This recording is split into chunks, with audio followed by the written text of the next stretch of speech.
अस्सलाम वालेकुम। आज हम स्टार्ट करेंगे ऑब्जेक्ट ओरिएंटेड प्रोग्रामिंग। इसके बेसिक कंसेप्ट्स को हम देखेंगे कि प्रोग्रामिंग के अंदर जो है वो ऊप का क्या रोल है, इसकी हमें ज़रूरत क्यों पड़ी। जो पहले अभी तक हम जिस मेथड पे काम कर चुके हैं, करते आ रहे हैं, उस मेथड को छोड़ के हम ऊप की तरफ क्यों आए, और ये बाकी प्रोग्रामिंग लैंग्वेजेस के अंदर भी इसका क्या रोल है, तो सारा देखेंगे।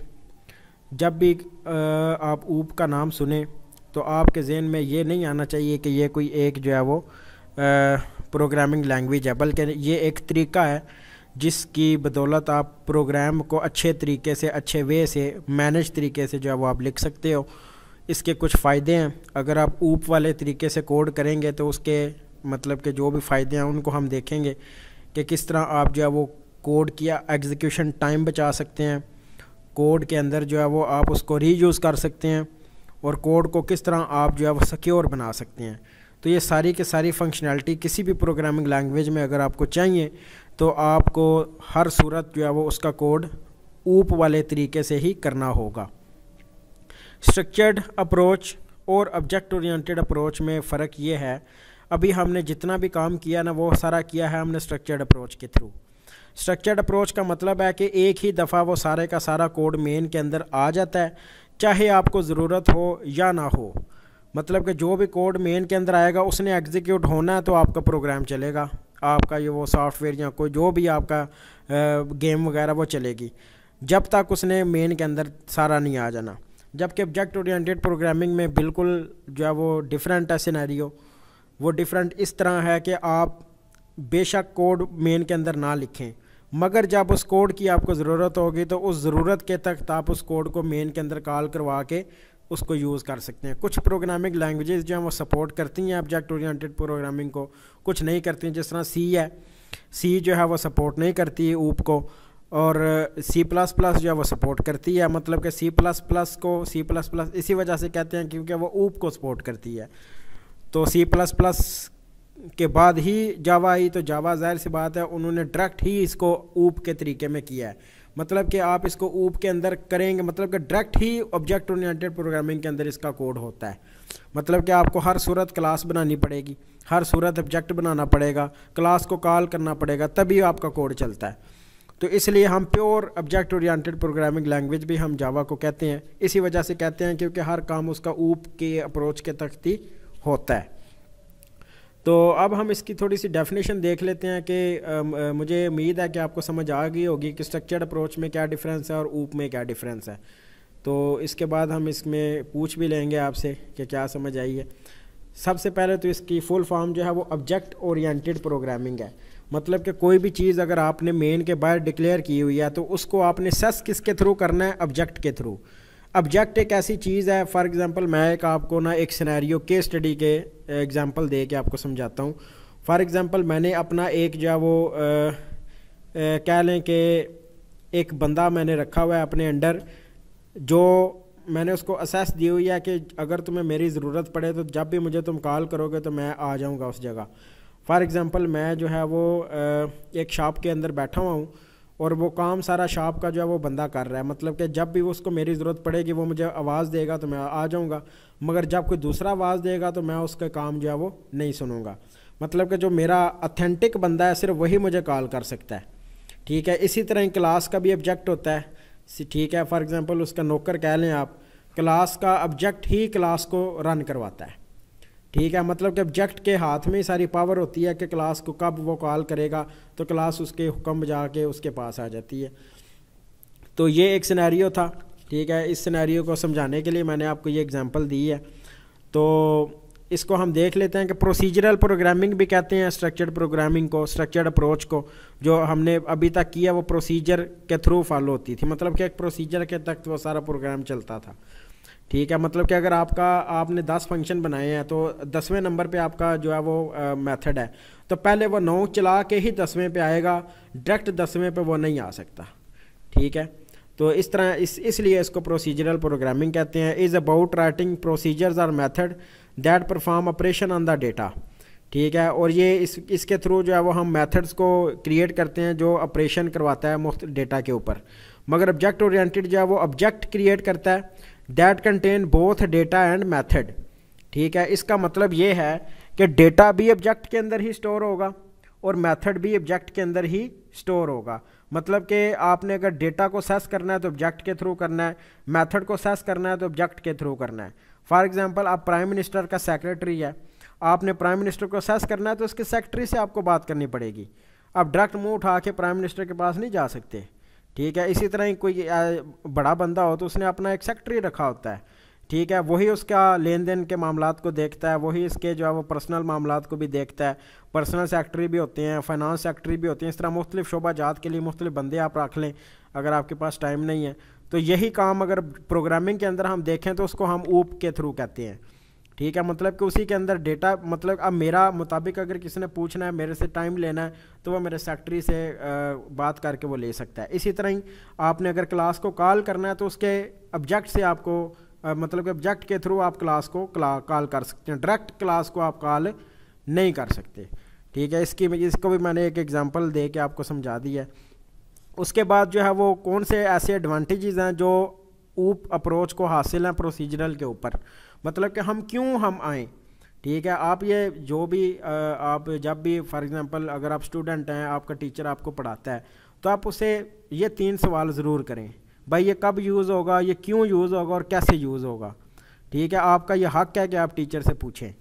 ठीक है, आपको फॉर एग्जांपल अगर ऊप पढ़ा रहा है एक बंदा और आप पूरा सेमेस्टर उसको जो है वो सुनते रहते हैं, आपको समझ ही नहीं आती और आप चुप करके बैठे रहते हैं तो इसमें आपका नुकसान है और आपका ही सारा कसूर है अगर आपको समझ नहीं आती।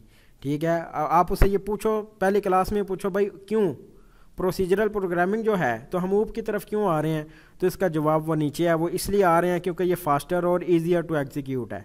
जब मर्ज़ी हमारा दिल करेगा हम क्लास को कॉल करवा लेंगे। ठीक है, बगैर वो पूरे के पूरे प्रोग्राम को यूज़ किए। ठीक है, OOP provides a clear structure for the programme.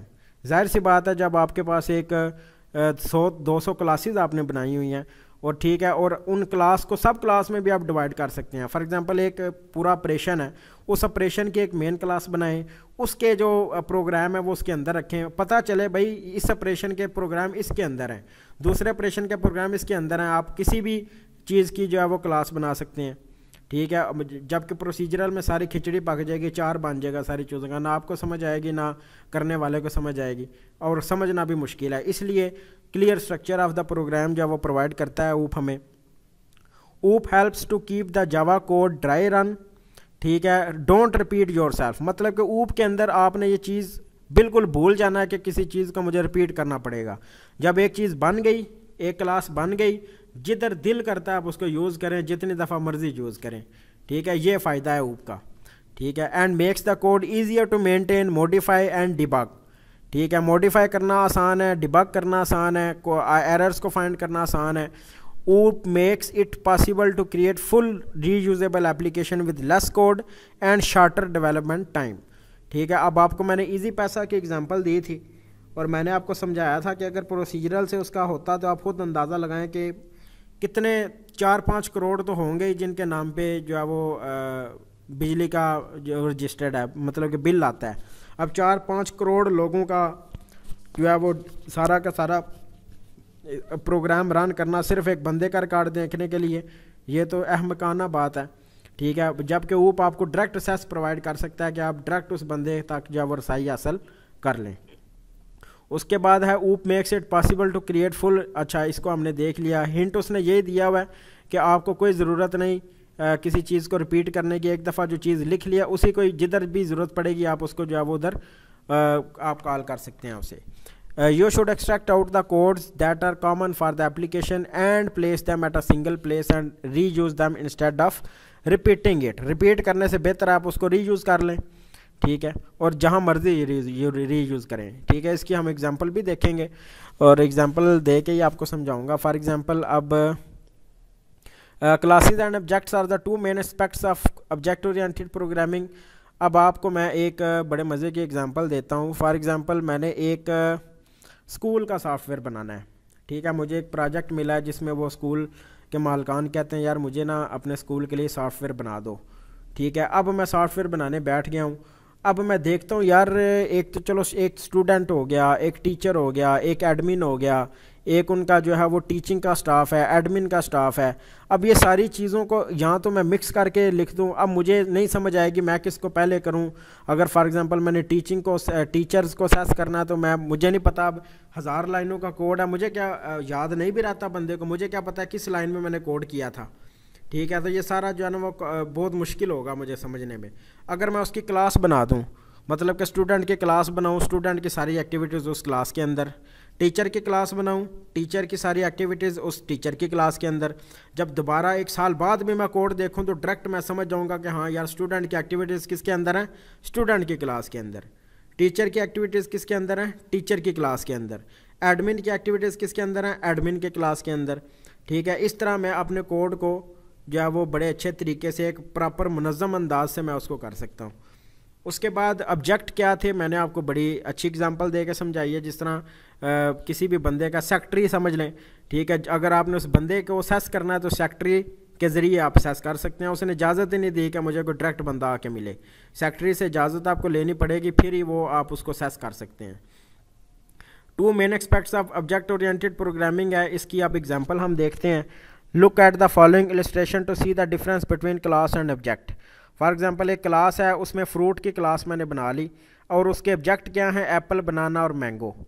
ठीक है, मतलब कि एप्पल और बनाना, मैंगो ये किस के ऊपर बिलोंग करते हैं, फ्रूट की क्लास के ऊपर। ठीक हो गया। इसी तरह अगर कार की एग्जांपल दें तो कार की सीट हो गया, उसका जो है वो बाकी चीज़ें, टायर वगैरह, ये सारे किस में आएंगे, कार की क्लास के अंदर। ठीक है, इसी तरह मुख्तलिफ एग्जांपल्स हैं इसकी। अब जिस तरह ये कार की एग्जांपल है, इस कार की डिफरेंट नेम्स हैं। एक कार जाहिर सी बात है बहुत सारे नामों की हो सकती है, तो इसको जो है वो हम प्रॉपर इसके एग्जांपल देखेंगे, कोड देखेंगे। बहुत मज़े की चीज़ है ये, इंतहाई आसान है, कोई मुश्किल नहीं है, सिर्फ आपको पता और एक कंसेप्ट आपको होना चाहिए। अगर कोई बंदा आपसे पूछे यार ये क्लास और ऑब्जेक्ट क्या है, तो कम से कम आप उसे कोई एग्जांपल रियल वर्ड की दे के समझा सकें यार ये क्लास और ऑब्जेक्ट है। कोड तो आपको नेट से भी मिल जाएगा, ठीक है, मगर असल चीज़ क्या है उसका आपको नॉलेज होना चाहिए कि ये चीज़ क्यों यूज़ कर रहे हैं और ये है क्या और ये करती क्या है। ठीक है, ये आसान सा कुलिया मैंने आपको बता दिया, कब, क्यों और कैसे वाला। मैंने तो आज तक ये इस्तेमाल किया है। ठीक है, मैं ज़रूर पूछता हूँ हाँ भाई ये चीज़ मुझे नहीं समझ आई, मुझे दोबारा समझाएं। ठीक है, ये आपको भी करना चाहिए ये मेथड। अगर ये मेथड आप फॉलो करेंगे तो आपको कभी हर सूरत ये मुमकिन है कि आपको वो चीज़ ज़रूर समझ आ जाएगी। ठीक है, अगर कोई भी बंदा अगर ये 3 जवाब आपको दे सकता है तो। Everything in Java is associated with classes and objects. जैसा कि मैं ऑलरेडी आपको बता चुका हूँ कि जावा की हर चीज़ क्लास और ऑब्जेक्ट के ऊपर बेस करती है। जितनी भी चीज़ें हैं जावा की, वो अब देखें आप, मेन फंक्शन ही मतलब कि आपको क्लास में मिल रहा है। अब ये देखें, अगर मैं इधर C++ को ओपन करूँ या बाकी किसी लैंग्वेज को ओपन करूँ तो उसको ऊप में ले के आना पड़ता है। ठीक है, अगर मैं कहूँ ना कि इसमें ऊप को मैंने इंप्लीमेंट करना है तो उसमें ले के आना पड़ता है, उसको करना पड़ता है उसके अंदर। वैसे वो प्रोसीजरल ही जो होती है ऑटोमेटिकली। अब फॉर एग्जांपल C++ के अंदर जो है वो मैं इसकी एक एग्जांपल देखता हूँ, इसकी वेरिएबल की चलें एग्जांपल देख लेते हैं। मैंने आपको सिर्फ ये कहा था, अब ये देख लें जो हमने डेटा टाइप जावा की पढ़ी वही C++ की डेटा टाइप्स हैं, कोई इनमें डिफरेंस नहीं है। सिर्फ ये जिस तरह हमने system.out.println जावा में पढ़ा था, C++ में सी आउट है। बाकी आप देखें सारी चीज़ें सेम है। अब इसमें ये देखें कोई क्लास का जिक्र नहीं है, कोई चीज़ नहीं है। क्लास का जिक्र आपको खुद करना पड़ेगा, मतलब कि क्लास के अंदर आपको उसको बनाना पड़ेगा। अब ये देखें वही सारी चीज़ें हैं। system.out.println सिर्फ सिंटैक्स का डिफरेंस है थोड़ा, उसके अंदर वो लाइब्रेरी थी, इसके अंदर सी आउट है। वो उसकी लाइब्रेरी का नाम और था, इसकी लाइब्रेरी का नाम और है, बाकी फंक्शनैलिटी बिल्कुल सेम है। उसी तरह वेरिएबल है, उसके अंदर एक वैल्यू साइन है, फिर उसकी डेटा टाइप है और उसको मैंने सिंपल शो करवा लिया। इसी तरह इसके नीचे अब ये देखें, इसकी क्लास और ऑब्जेक्ट को हम पहले देखें ऊप के अंदर क्या। अब ये आप ये देखना आपको पहले बनाना पड़ेगा। इसकी बिल्कुल सिंपल सी एग्जांपल है, हम देखते हैं। अब ये देखें क्लास मैंने बनाई, अब क्लास मेन के हमेशा ऊपर होगी, मतलब कि मेन के बाहर आपने क्लास को मतलब कि डिक्लेयर करवाना है। ठीक है, ताकि आप को जब ज़रूरत पड़े तभी आप उसको कॉल करें। और क्लास, अब माई क्लास क्या है, क्लास का नाम, और जब भी आपको इसकी ज़रूरत पड़ेगी आपने क्लास का नाम पहले लिखना है, उसके आगे उसका सेक्रेटरी क्रिएट कर देना है। अब ये माई ऑब्जेक्ट के ज़रिए ही आप क्लास की चीज़ों को असेस कर सकते हैं, उसके अलावा कोई तरीका नहीं है। समझ आई? मतलब कि माई ऑब्जेक्ट डॉट माई नम, अब इस क्लास का वेरिएबल था माई नम, उसको मैंने ऑब्जेक्ट के ज़रिए सेस करा लिया। इसी तरह माई स्ट्रिंग भी एक वेरिएबल था जिसको मैंने ऑब्जेक्ट की मदद से सेस करा लिया। माई नाम के अंदर मैंने इंट की वैल्यू रख दी जबकि उसकी डेटा टाइप इंट है। और इसी तरह माई स्ट्रिंग के अंदर मैंने स्ट्रिंग किया रख दिया वेरिएबल, वो स्ट्रिंग आ गई। इसी तरह मैंने वो अब देखें, वैल्यू असाइन करने के लिए भी ऑब्जेक्ट का इस्तेमाल है और वैल्यू शो करवाने के लिए भी ऑब्जेक्ट का इस्तेमाल है। मतलब कि ऑब्जेक्ट एक तो सेस करवाएगा क्लास की चीज़ों को, दूसरा अपने अंदर चीज़ें भी स्टोर कराएगा। ठीक है, मतलब कि ऑब्जेक्ट के अंदर ही वो सारी चीज़ें जो है वो स्टोर होती हैं। अब हम चलते हैं जावा की तरफ। मतलब कि जावा के अंदर भी बिल्कुल यही चीज़ सेम है, सिर्फ और सिर्फ क्या है, आपका सिंटैक्स का डिफरेंस है। अब हम जावा के अंदर जो है वो देखते हैं क्लास और ऑब्जेक्ट की एग्जांपल, जिस तरह हमने सी प्लस प्लस में देखी है, इसी तरह ही हम जो है वो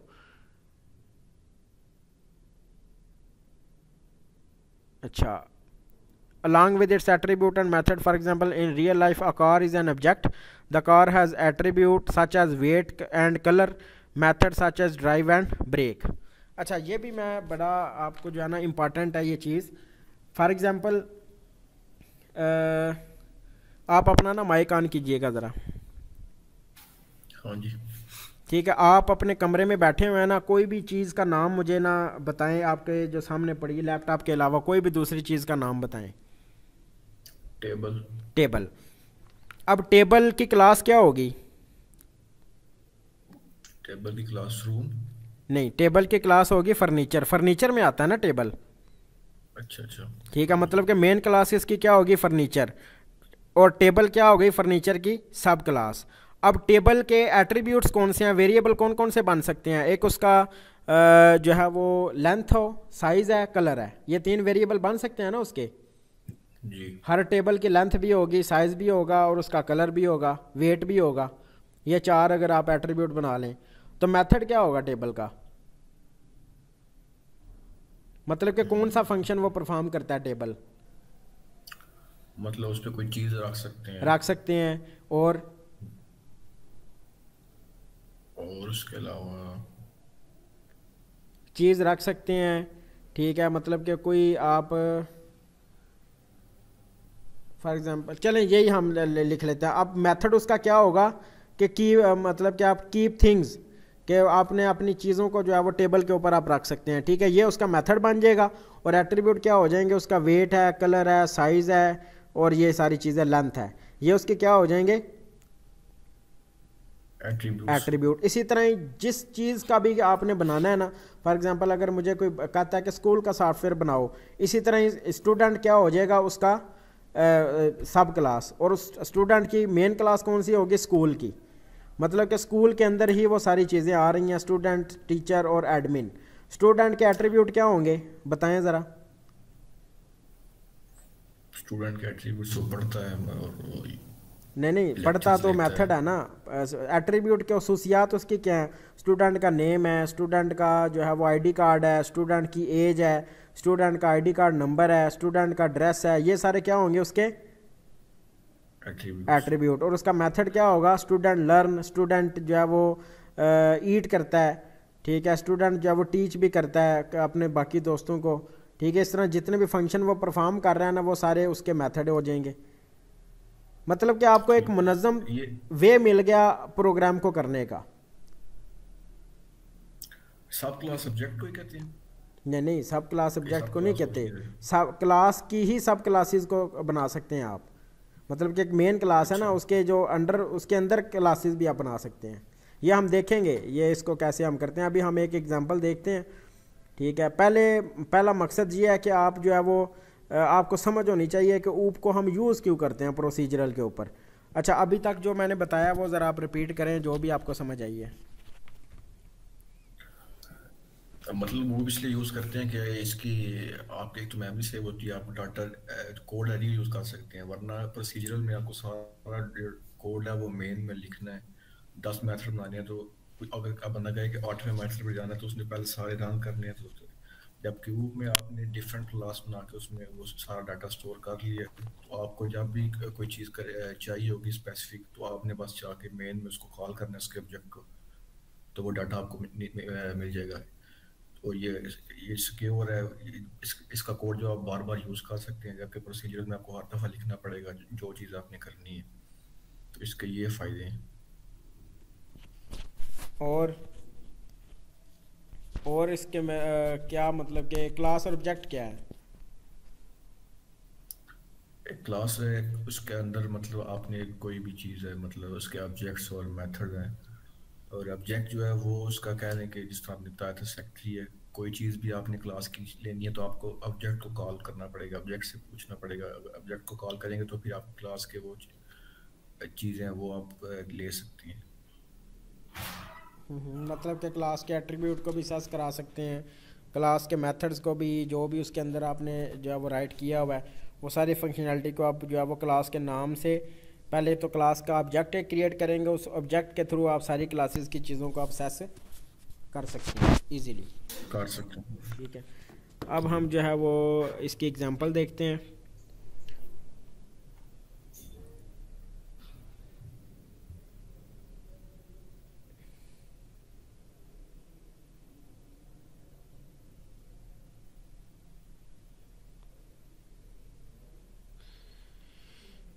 अच्छा, अभी तो ये बिल्कुल सिंपल सी एग्जांपल थी, ये ऑलरेडी हम पढ़ चुके हैं। अब इसके मल्टीपल ऑब्जेक्ट्स भी आप बना सकते हैं। मतलब कि एक क्लास ऑलरेडी क्रिएटेड थी मेन, हमने पुराने जो कोड था उसमें भी हमने यही देखा। मतलब कि इस क्लास के ऑब्जेक्ट को, अब ये देखें ये क्लास किधर आपकी स्टोर है?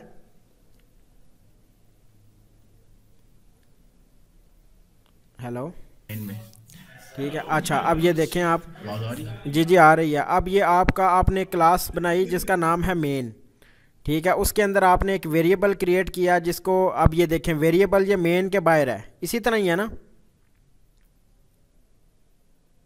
जी ठीक है, मतलब कि आपकी जो मेन क्लास है उसका जो है वो नाम मेन है। ठीक है, कोई और नाम भी आप रख सकते हैं, ज़रूरी नहीं कि मेन ही हो, कोई भी नाम आप रख सकते हैं। उसके अंदर मैंने एक वेरिएबल डिक्लेयर किया, अब ये वेरिएबल मेन के बाहर है। अब जब मैंने इसे एक्सेस करना है तो पहले मैं क्या लिखूंगा? क्लास का नाम, जो क्लास का नाम है वही आपने नीचे मेन मेथड में भी लिखना है। उसके आगे मैं लिखूँ को बनाऊंगा उसका ऑब्जेक्ट,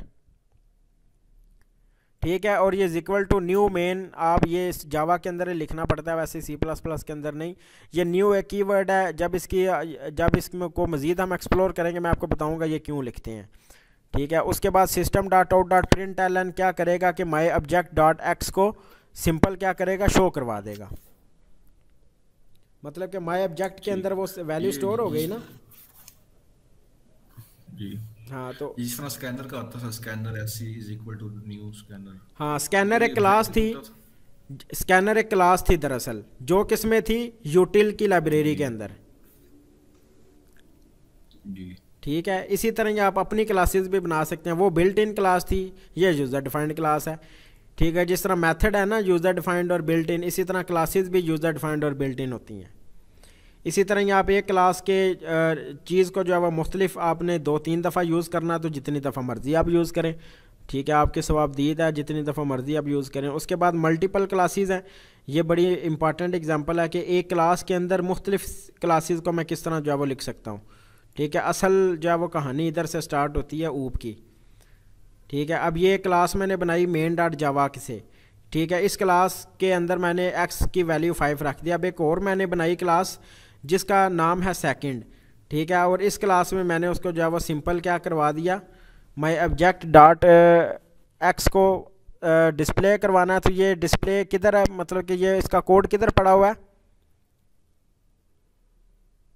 मेन क्लास में। मेन क्लास के अंदर। ठीक है, मतलब कि एक क्लास का डेटा दूसरी क्लास के अंदर भी आप जो है वो डिस्प्ले करवा सकते हैं, अगर वो क्लास पब्लिक है। अगर वो क्लास प्राइवेट है तो फिर आप, अगर या प्रोटेक्टेड या प्राइवेट है तो आप उसका डेटा एक्सेस ही नहीं कर सकते। ठीक हो गया। ठीक। अब हम चलते हैं अपनी नेक्स्ट एग्जांपल की तरफ। क्लास के एट्रीब्यूट्स कौन से हैं? कोई भी क्लास आप अपने इर्द गिर्द देखें, ठीक है, कोई भी आप क्लास की एग्जांपल अगर लेते हैं तो हमेशा उसके एट्रीब्यूट्स तो मस्ट होंगे। ठीक है, आज का हमारा टास्क भी यही होगा कि 50 आपने चीज़ें देखनी है अपने इर्द गिर्द कोई भी। ठीक है, जिसको आप हाथ लगा सकते हैं वो क्लास है। ठीक है, और मतलब कि उसका एट्रीब्यूट भी ज़रूर होंगे और उसका फंक्शन भी ज़रूर होगा। ठीक हो गया। ठीक। हाँ, अब इसको मज़ीद हम देखते हैं। इसी तरह ये एग्ज़ाम्पल तो हम ऑलरेडी देख चुके हैं।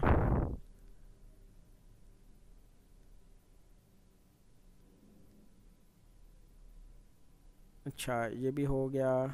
ये मज़ीद प्रैक्टिस ही सिर्फ आपने करनी है। ये ऑलरेडी हम जावा में पढ़ चुके हैं कि एक वैल्यू हमने साइन है, जब दूसरी दफ़ा साइन करेंगे तो उसकी वैल्यू जो है वो चेंज हो जाएगी।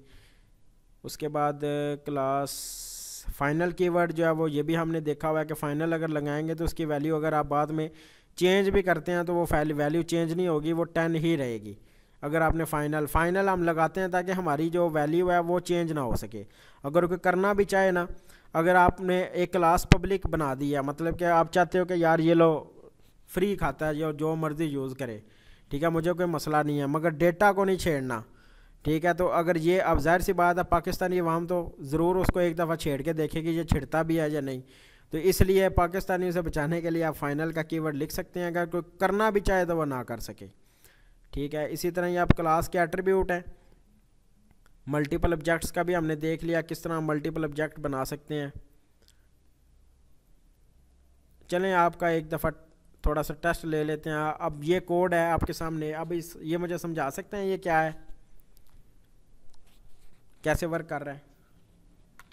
इसमें मेन क्लास है, उसके आगे दो वेरिएबल्स हैं और एफ नेम, फर्स्ट नेम और लास्ट नेम की, और उसके बाद उसने एक, बल्कि तीन वेरिएबल हैं, एक एज का है, दो और दो नाम के हैं। उसके बाद मेन में उसने एक ऑब्जेक्ट बनाया क्लास का माय ऑब्जेक्ट के नाम पे, और फिर उसने प्रिंट कराया, पहले में उसने प्रिंट कराया नाम, फर्स्ट नेम और लास्ट नेम, और उसके बाद दूसरे में उसने प्रिंट करवाया उसकी एज, और ऑब्जेक्ट को कॉल करके उसने वो मेन फंक्शन से उसके लिए, मेन क्लास से उसके वो लिए हैं सारे एट्रीब्यूट्स। ठीक है, चले अब हम आते हैं मेथड्स की तरफ। एट्रीब्यूट की समझ आ गई है ना, मैंने आपको बड़ी आसान एग्जांपल दे के समझा दिया है, ठीक है, कि कोई भी चीज़ आप अपने इर्द गिर्द देखें उसके एट्रीब्यूट कौन से होंगे, उसकी प्रॉपर्टीज़ को ही एट्रीब्यूट कहते हैं। जो वो मतलब कि जो उसका फंक्शन होगा, फंक्शन को ही मेथड उसका कहते हैं। आगे समझ? ठीक, आगे।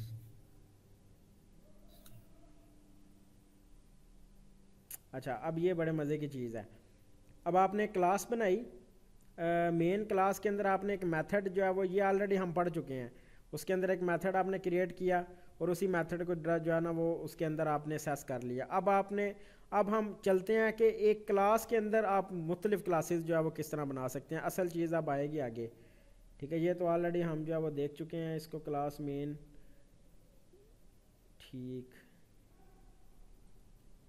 हाँ, कंस्ट्रक्टर का मैंने आपको कल बताया था, कंस्ट्रक्टर का वो आपको समझ आई है?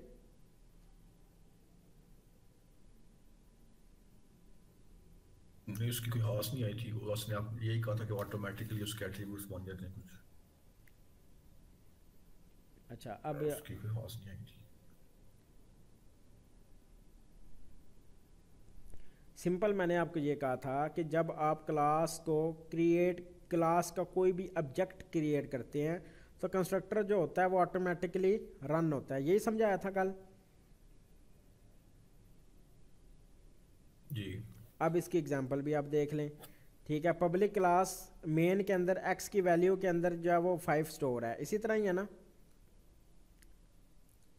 मतलब कि जी, जो क्लास का नेम है ना, कंस्ट्रक्टर का भी वही नेम आपने रखना है तो कंस्ट्रक्टर बनेगा, अदरवाइज वो कंस्ट्रक्टर बनेगा ही नहीं।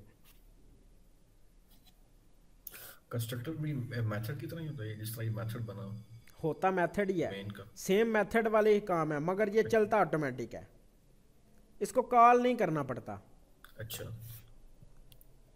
ठीक है। पता कैसे चलेगा ये कंस्ट्रक्टर है या ये मेथड है? उसका नाम सेम होगा, मेथड का नाम आप सेम रख सकते हैं, नहीं अच्छा, रख सकते। अच्छा, जो क्लास के नाम के साथ ही होगा वो कंस्ट्रक्टर होगा, हाँ और जिसका डिफरेंट मेथड नेम होगा वो मेथड। हाँ, अब ये ठीक है। देखें x इज इक्वल टू 5 मैंने रखा, मतलब कि x की जो वैल्यू है वो 5 हो जाए, मतलब कि जैसे ही अब कंस्ट्रक्टर कैसे कब ऑटोमेटिक चलेगा, जब इसको मैं डिक्लेयर करूँगा। मैंने एक मेन क्लास का रखा, जैसे ही उसका ऑब्जेक्ट क्रिएट किया x की वैल्यू क्या हो गई,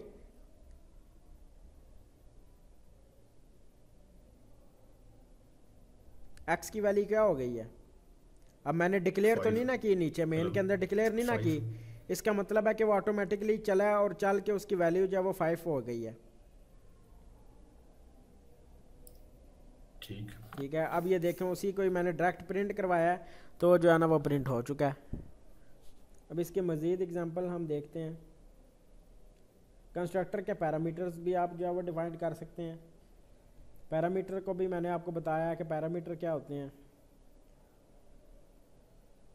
अच्छा, अब ये कंस्ट्रक्टर में मैंने एक वाई की वैल्यू जो है वो रख दी है, ठीक है, और ये मैं मेन मतलब कि मेन के अंदर ही वो वैल्यू जो है वो पैरामीटर के ज़रिए कंस्ट्रक्टर को असाइन कर सकता हूँ। जिस तरह मेथड को असाइन करते थे ना, इसी तरह ही कंस्ट्रक्टर को भी आप असाइन कर सकते हैं। किसके थ्रू? पैरामीटर के थ्रू।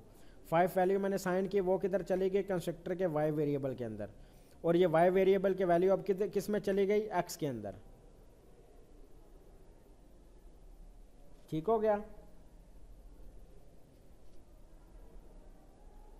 हेलो जी जी। आपकी आवाज़ गायब हो गई थी, अभी आई। हाँ, मैं ये कह रहा था कि ये जो आपके सामने प्रोग्राम ओपन है, हाँ जी, इसके अभी आई। अंदर मैंने एक, जिस तरह मेथड के अंदर पैरामीटर को हम इस्तेमाल करते थे ना वैल्यू साइन करने के लिए, इसी तरह ही आपने कंस्ट्रक्टर के अंदर वैल्यू साइन करने के लिए भी वही तरीका अपनाना है।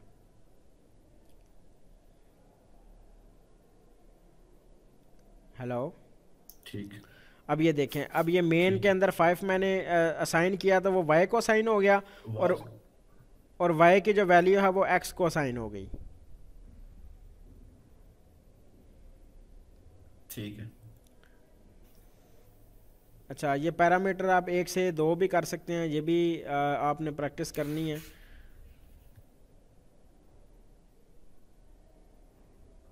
अच्छा, अब मॉडिफायर्स की तरफ आते हैं हम। इसकी एक एग्जांपल जो है वो हम कहीं और से देख लेते हैं। एक और वेबसाइट है जावा टी पॉइंट, ये भी बड़ी ज़बरदस्त वेबसाइट है जावा के हवाले से। इसके अंदर भी बड़े अच्छे ट्यूटोरियल्स आपको मिल जाएंगे जावा के।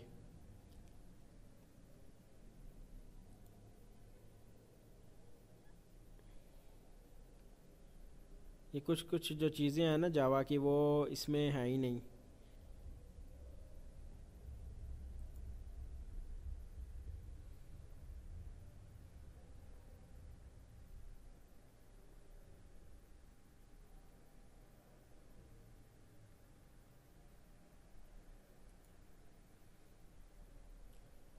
जैसा कि हम ये एग्जांपल चला के देखें, मेरा दिल था कि आपको क्लास और ऑब्जेक्ट की ही आज प्रैक्टिस कराते अच्छे से।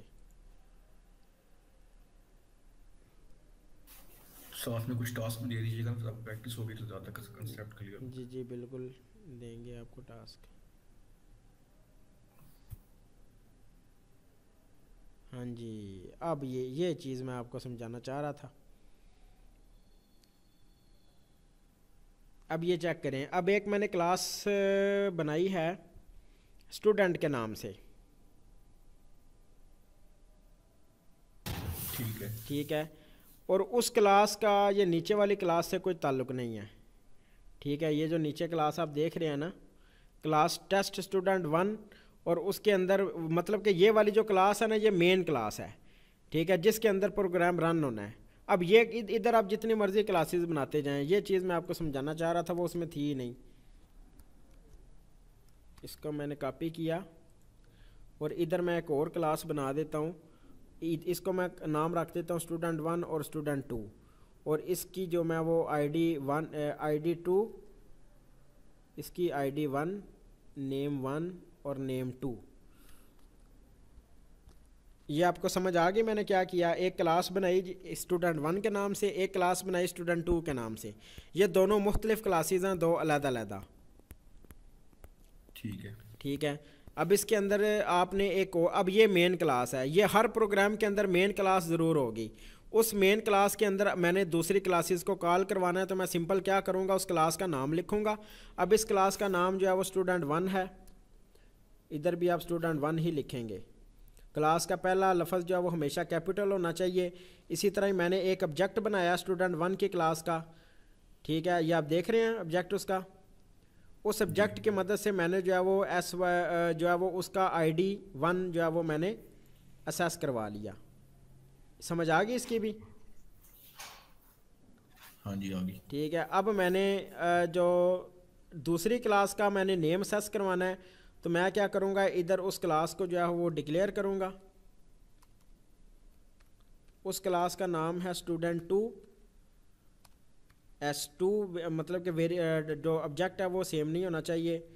न्यू स्टूडेंट टू, ये आप ये देख सकते हैं कि ये दोनों क्लासेस का मैंने नीचे मेन में कॉल कर लिया है। इधर आपकी मर्ज़ी, आप चाहे लाख क्लासेस बनाएं, चाहे 50 बनाएं, 100 बनाएं, आपकी मर्ज़ी है। मगर मेन के अंदर आपको जब ज़रूरत पड़ेगी आप तभी उसको कॉल करें, ऊपर वाला कोड चलेगा ही नहीं कंपाइलर में। आ गई समझ? हाँ जी, हाँ जी। ठीक है। अब इसी तरह ही नीचे मैं जो है वो S1 ऑब्जेक्ट बन गया, पहली क्लास का ID1 उसके अंदर मौजूद है, बिल्कुल मौजूद है। मैंने उसको जो है वो करवा लिया। और फिर उसके बाद जो है वो मैं सिस्टम डॉट आउट S2 मैंने बनाया।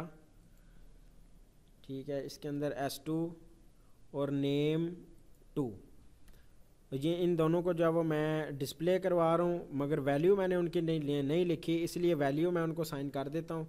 इसको चला के देखते हैं, उनकी वैल्यू जो है वो नल है। ठीक है, जो ज़ीरो के अंदर नल है और स्ट्रिंग के अंदर कोई वैल्यू नहीं है, तो ये आप ये देख सकते हैं, ये रिज़ल्ट आएगा। अब इसकी वैल्यू जो है मैं रखता हूँ 1, जबकि इंट के अंदर आप जो है वो नंबर स्टोर करवा सकते हैं और स्ट्रिंग के अंदर जो है वो आप स्ट्रिंग स्टोर करवा सकते हैं। इतना तो पता है ना आपको। अब आईडी, बल्कि ये जो है जी। वो मैं दूसरी क्लास के अंदर लिखता हूँ।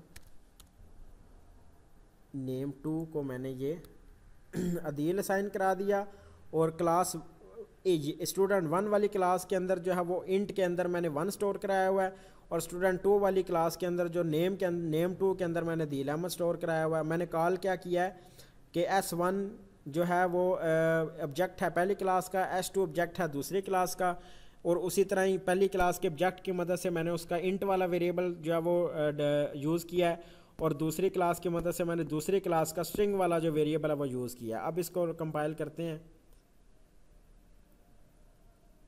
अब आप ये देख सकते हैं कि 1 और अदील अहमद। इसी तरह ही आपने क्या करना है कि जो टास्क है आपका वो ये है कि आपने थोड़ा सा लंबा टास्क है वैसे, मगर ये समझाने के लिए है सिर्फ। आपने 20 जो है वो अपने इर्द गिर्द चीज़ों की क्लास बनानी है। फॉर एग्जांपल टेबल है उसकी क्लास बना लें, लैपटॉप है उसकी क्लास बना लें, मोबाइल है उसकी बना लें, कप पड़ा हुआ है कप की क्लास बना लें। ठीक है, इसी तरह माउस है माउस की क्लास बना लें। इसी तरह 20 चीज़ों की क्लास आपने बनानी है। समझ आ गई? अच्छा। ठीक है, जब 20 ठीक चीज़ों है। का क्लास आप बना लेंगे ना, फिर उनके आपने एट्रीब्यूट लिखने हैं। फॉर एग्जांपल मोबाइल की एग्जांपल है ना, मोबाइल की क्लास मैंने बनाई, और उस मोबाइल के क्लास के एट्रीब्यूट कौन से होंगे? उसका लेंथ है, साइज़ है, कलर है, वेट है। ये 4 एट्रीब्यूट बन गए। और मोबाइल का फंक्शन क्या है? कॉल का फंक्शन है, रिकॉर्ड का फंक्शन है, ठीक है, व्यू का फंक्शन है, और साउंड का म्यूज़िक का फंक्शन है। ये कम अज़ कम 4 एट्रीब्यूट और कम अज़ कम 4 फंक्शन, ये हर क्लास के आपने बनाने हैं। ठीक है। ठीक हो गया। ये 20 क्लासेस आपने पहले क्रिएट करनी है। 20 क्लासेस को क्रिएट करके आपने इधर जो है वो उन क्लासेस का मतलब कि एक ही फाइल के अंदर 20 क्लासेस आपने ऊपर बना ली। ठीक है। ठीक है, और नीचे जो मेन क्लास है उसके अंदर आपने स्विच यूज़ करना है। मतलब कि आपने कह देना है कि कौन सी क्लास आप चलाना चाह रहे हो। पहले आप ये सिस्टम डॉट आउट प्रिंट से ये बताओगे कि 20 क्लासेस मैंने बनाई हैं इस नाम की। जिस नाम की क्लास को आप रन कराना चाहते हैं आप वो उसका जो है वो बटन दबाएं। मतलब कि 1 को पहली क्लास रख देना, 2 को दूसरी क्लास, 3 को तीसरी क्लास। ठीक। ठीक है, लेकिन अगर एक एक ही रन करनी है तो फिर एक उसी क्लास का ऑब्जेक्ट बना के रन करनी है या स्विच लगाना है? नहीं ना, अब मैंने आपको यही यही तो इसका फ़ायदा है। मैं आप अब कोड के अंदर जाओगे हर दफ़ा उसको रन करवाने। आई समझ? स्विच ठीक से है। आपको कोड के अंदर नहीं जाना पड़ेगा, कंपाइल टाइम के अंदर ही आप उसको चेंज करवा सकते हैं। मतलब कि आप इसने इसने करना ना, स्विच लगाना है केस 1 के अंदर पहली क्लास का ऑब्जेक्ट बना के उसको साइन कर देना है। अच्छा। समझ आई? ठीक है। और आपने पता क्या करना है, इसके अंदर जो एट्रीब्यूट है ना उनके अंदर जो वैल्यू देनी है ना वो डायरेक्ट नहीं देनी, वो यूज़र से लेनी है वैल्यूज़। ठीक है। वही स्कैनर वाला काम यूज़ करके। और इसी तरह ही एक 2 फंक्शन आपने बनाने हैं। एक फंक्शन क्या करेगा, वैल्यू लेगा, और एक फंक्शन क्या करेगा, वैल्यू डिस्प्ले कराएगा। ठीक है। ठीक हो गया, मतलब कि हर क्लास के दो दो फंक्शन आपने मस्ट बनाने हैं। ठीक। समझ आ अच्छा, गई टास्क की? ये जो वाला कोड है, इसमें इसमें कोई भी मेथड नहीं बना हुआ? बिल्कुल नहीं बना हुआ, मेथड नहीं बना हुआ। ठीक है। मगर आपने दो मेथड बनाने हैं, एक डिस्प्ले का, एक गेट का और एक डिस्प्ले का। गेट वाला मेथड क्या करेगा, वैल्यू लेगा यूज़र से रन टाइम पे। अच्छा। ठीक है, और पुट डिस्प्ले वाला मेथड क्या करेगा, जो वैल्यू ली हुई है वही उन्हीं वैल्यू को डिस्प्ले करवा देगा। और मैं जिस क्लास को चाहूँ वो कॉल करवा सकता हूँ। ये आपने करना स्विच स्टेटमेंट की मदद से। ठीक। ठीक है, ये आप कल 4 बजे से पहले पहले आप ये काम ने आपने करना है। ठीक हो गया? ठीक। Okay, thank you.